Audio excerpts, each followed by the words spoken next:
আমি সৌমালি অনেক দিন পর একটা লং ব্লগ ভিডিওতে এসেছি। হ্যাঁ, আমি শর্ট ছাড়ি ঠিকই, কিন্তু কী করবো বলো, ব্লগ করতেই পারি না, আর করলেও তো ভিউজই আসে না। আচ্ছা, এত কষ্ট করে যে ভিডিওগুলো বানাই, আপলোড করি, এডিট করি, তোমরা কেউই দেখো না, ভিউজই দাও না। দিতে হয় বলো, তবে না একটুখানি আমি মোটিভেট হয়ে আরও ভিডিও বানাবো। বাট মোটিভেশনই পাই না, ডিমোটিভেট হয়ে যাই। সেই জন্যই আর আমি ভিডিও ছাড়ি না।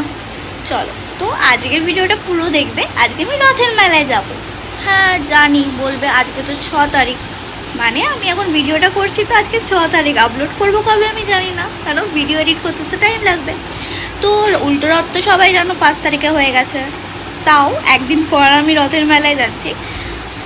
এত অফিসের প্রেশার থাকে যে কোথাও যাওয়াই হয় না, তো আজকে ছুটি, তাই ভাবলাম যাই মেলা থেকে ঘুরে আসি।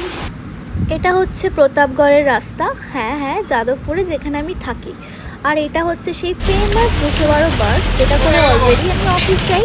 অনেকে দেখেছে অবশ্য আমার ভিডিওতে। তো বেশিক্ষণ ছিল না বাসের যাত্রা, নেমে গিয়েই ব্যাস মেলায় ঢুকে পড়লাম। আর এগুলোই ছিল কিছু দৃশ্য, দেখে নাও তোমরা। টুকটাক মেলা থেকে কিছু কিনে আমি ভাবছিলাম যে কিছু খেয়ে ফেলি, খেতে পাচ্ছে, না খেলে হয়, মেলায় এসছি তাই জন্য এখানে খেলাম।